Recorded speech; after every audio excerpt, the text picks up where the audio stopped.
We are back with another video, this time showcasing the best shortstops available in the 1941 and 1949 card sets in anticipation of our upcoming draft coming up in just about a little over a week.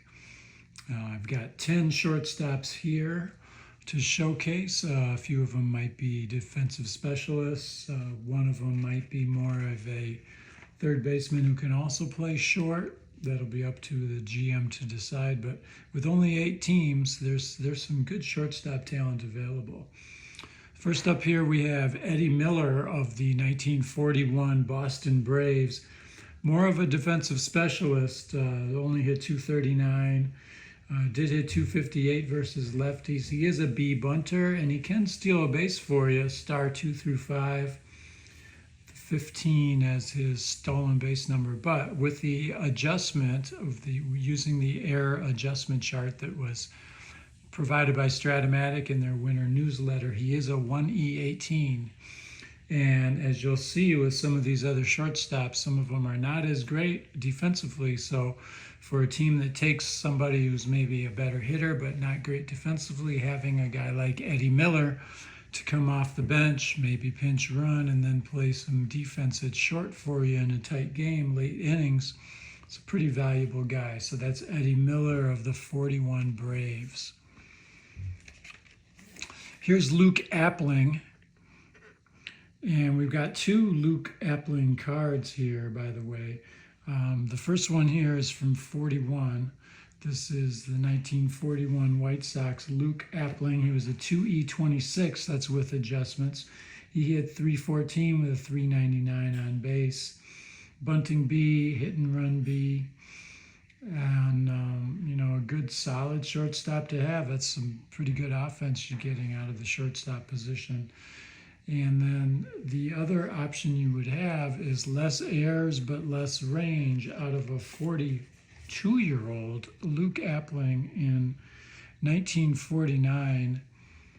But that's a lot of offense, and I think that would be tempting for a team to have on their team, maybe even as just a pinch runner and a role player. He had a .439 on base in 1949. Again, that's an age 42 card, but with adjustment, that's a 3E19. So if you take Luke Appling, you got an option of better range, more errors, or less range and more range, less range and less errors. I'd like to point out that Appling was a big star in the 30s. His monster year was 1936 when he hit .388. I sure would love for Strat-O-Matic to come out with that card set, or maybe even just a Diamond Gems of that White Sox team. But so far, we have not gotten to see the greatest card from Luke Appling, at least in printed format. But there you go with Luke Appling. Billy Georgis, I'm not sure if I'm pronouncing that correctly. Billy Georgis, I believe it would be how you would say it. A 1E21 after adjustment. Hit .293, .361, .386. Bunting B, hit and run B. Not much in terms of running or stolen bases at all. That's a solid shortstop, overall shortstop to have. And it kind of points out the depth of shortstop in this draft, even if I'm assuming that Billy won't be one of the top 4 or 5 shortstops taken, but considering if you miss out on some of the best guys, this is a good player to have. He can help you. That one at shortstop is valuable. As we all know, shortstops get more ground balls than anybody else. Here's another guy where you get 2 choices. Phil Rizzuto, he was the heartbeat of the Yankees in so many ways. And personally, I think this card really reflects that in some very interesting ways. Phil Rizzuto, this is the 1949 card. His 41 card, which I'll show in a little bit, has a little bit more batting average, a little bit more slugging, but actually a little lower on base. But this is the 49 card. He was a 1E15 with adjustment. That I believe makes him the second best defensive shortstop of this group, slightly better than Eddie Miller. bunting A, hit and run B. He can steal a base for you if you roll a 4 or 6 to get your lead. You got a 17 there as a base runner. Positive clutch on the card. There's a lot to like to me about this card. Overall, you get 275 with a 352 on base. Phil Rizzuto, you can see why Yankee fans loved him just looking at a card like that. Now your other option, as I said, is the younger 1941 Phil Rizzuto, but that's a 2E22 after adjustment. That's fairly significantly worse defensively. You're giving that up just to get a little bit more batting average of 307 as opposed to 275.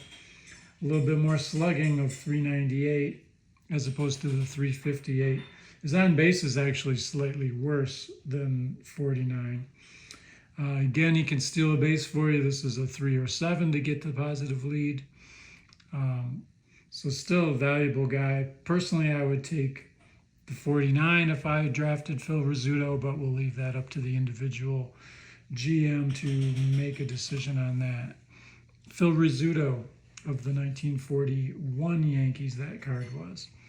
Here's Arky Vaughan. Yes, that Arky Vaughan. He was a star in the 30s, but he could still play going into the 40s. But defensively, that is a 3E20 at shortstop. You could put him at third base though, and he's providing some offense for you. 316 hitter, 399 on base, 455 slugging. Can run a little bit. He can steal a couple bases for you. Bunting A, hit and run B. He's certainly going to get drafted. It's just a matter of how a team decides to use him. And similar to Appling, Vaughn had a monster year, maybe even a better year, worse defensively than Appling, but in 35 he hit 385 with a 491 on base, 607 slugging, and unfortunately Strat-O-Matic has not put out that card, but that's Arky Vaughan, and that Vaughan card is, by the way, from 1941, the 1941 Pittsburgh Pirates. We talked about Phil Rizzuto as being a fan favorite and the heartbeat of a team. Well, this guy was too. Pee Wee Reese of the 1940, excuse me, I'll double check that. The 1949 Dodgers. Pee Wee Reese. This card would make him the #1 defensive shortstop in our league environment at this time. With adjustments, that's a 1E12 at shortstop. He's got positive clutch on the card. You're running 1-17. He can steal a base for you if you roll at 7. He's got a 19 as a stolen base number. And he hit 16 home runs in that season. 396 on base, 279 batting average. And I thought it was kind of interesting, you know, I'm learning more about Pee Wee Reese. Just by the name, I figured the guy was like 5'5". He was actually 5'10". And, you know, we remember Pee Wee Reese from the story about him putting his arm around Jackie Robinson and being one of those teammates that was really good to him and taking him in. And perhaps lost in history was also just how good of a ball player he was. Pee Wee Reese of the 49 Brooklyn Dodgers. Here's Lou Boudreau. I talked about him in the last video, and since we've reconsidered our season 2, instead of doing 1948 in season 2, we're going to add 1956. So Lou Boudreau would no longer be considered a top prospect.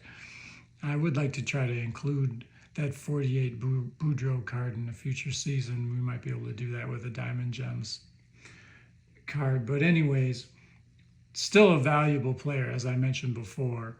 Not a top prospect anymore, but shortstop 2E10 after adjustments, 284, 381, 364, bunting A, hit and run B. He's got positive clutch at that 3-9 roll. It's a good player, and you can put him at third base as a 3E10 after adjustment, or first base 3E11, or even second base, although it's a lot of errors, but a 3E25. So a valuable guy to have. Lou Boudreau, I no longer think he'll be going in the first two rounds, but he's a good player to have. You know, one thing you might see with this shortstop group is that there's a little bit of something for everyone. There's the slick fielders, there's some power. We'll be talking about Vern Stevens, who hit a lot of home runs. We'll be bringing his card up very soon. And then if you love on base, look at this guy. He walked 149 times in 1949. Eddie Juiced. I can just hear the fans yelling, Juiced. He hit 263 in 1949, 429 on base. And that defense is pretty good. It's a shortstop 1E17 after the adjustment. And he hit 23 home runs that year. So valuable guy to have. It'll be interesting to see where he goes in relation to the other shortstops, because I think there's some GMs that maybe really value right-handed power or value on base that could really pick him earlier than some of the other guys. Maybe not. I'll point out that those home runs are ballpark dependent, of course, especially against lefties. Not quite so much against righties, but you're going to get more power against lefties with Eddie Juiced. So that is Eddie Juiced of the 1949 Philadelphia A's. We talked about this guy in the top prospect video, Cecil Travis. Cecil Travis was one heck of a hitter. One thing I didn't mention about him in the last video. Well, I'll point out first, after adjustments, it's a shortstop 3E18. At third base, he's a 2E12. Personally, I would value him more at third base. I think it's a little bit of a risk to play a shortstop who's a 3. That's going to be, I believe, I'd have to double check, but there's a certain percentage of balls getting through the infield that he's not getting to. So, but some people might want to roll the dice, pun intended, and put a shortstop who can really hit out there like that. He hit 375 with a 425 on base, 551 against righties. It's a valuable card wherever you put him. 7 home runs, 19 triples, 39 doubles. The card's not ballpark dependent whatsoever. So it's a valuable guy. I talked about him in the last video. But one thing I wanted to point out about him, he's one of those players, is kind of like an almost Hall of Famer whose career was certainly hampered by World War II. Over the course of 5 seasons from 1937 to 1941, he hit 332. Then he missed 42, 43, and 44 going into the World War II. He came back at age 31 in 1945 and was never the same again, and he was out of Major League Baseball after 1947. But thanks to Strat-O-Matic, for me personally, thanks to Strat-O-Matic, I learned about him, and I'm learning more about him, and a heck of a hitter, a very good player, and maybe one of the top shortstops in the league, or he'll be one of the top third basemen, but somebody's going to be getting a lot of offense out of Cecil Travis. And then the last shortstop we'll point out here today is Vern Stevens of the 1949 Boston Red Sox. And the Red Sox of 49, both their 41 and 49 teams had a lot of offense. And just taking a quick look at those teams, if they had had a little bit more pitching, they would have been able to overtake the Yankees in the American League. Vern Stevens, a 2E17 after adjustment, but look at all those home runs and that power. 39 home runs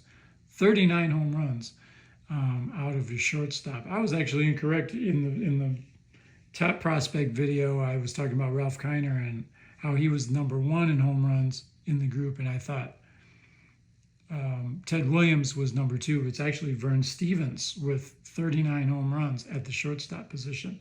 It is a very ballpark dependent card, though. As you can see, those 5s, the 3 5s, both versus lefties and righties, are going to get hit a lot. So if you get him and you have a ballpark that really helps righty hitters with those ballpark chances, he's going to be valuable, but he's going to be limited a little bit when in a ballpark that doesn't allow a lot of extra home runs for a righty hitter.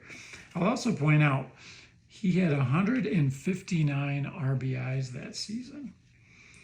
So overall, he hit 290, 391, the 539 on base, 539 slugging. Against lefties, he had 366, the 455 on base, 659 slugging.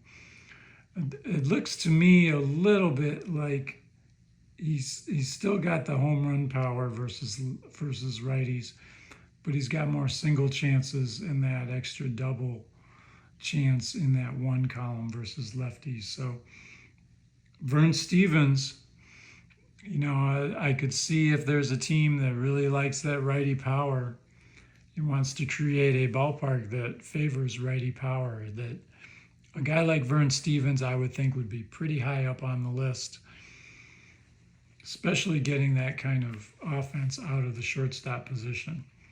And I'll say, as we wrap up this video, it was a pleasant surprise to me looking at these 1940s shortstops. There's so many eras where you're not getting much offense out of shortstop. It's different now, of course, in modern day baseball. And you had a little bit of offense out of shortstops in the 80s with Cal Ripken in them, but there's so many seasons where you're not getting much.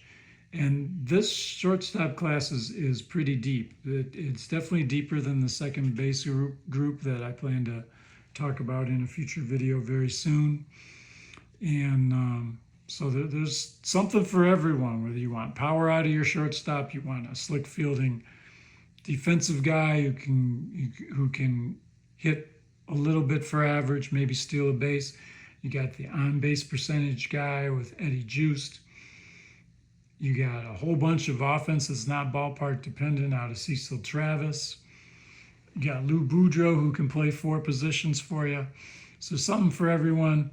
It's an interesting group, and I'll be very interested to see who goes where and who goes when. But, you know, with 10 shortstops I mentioned here, every team's going to have at least a good shortstop. So that's it for today with the shortstop group. I hope to be back with you very soon. I hope you're doing well. Thanks for checking out the video. Have a great day.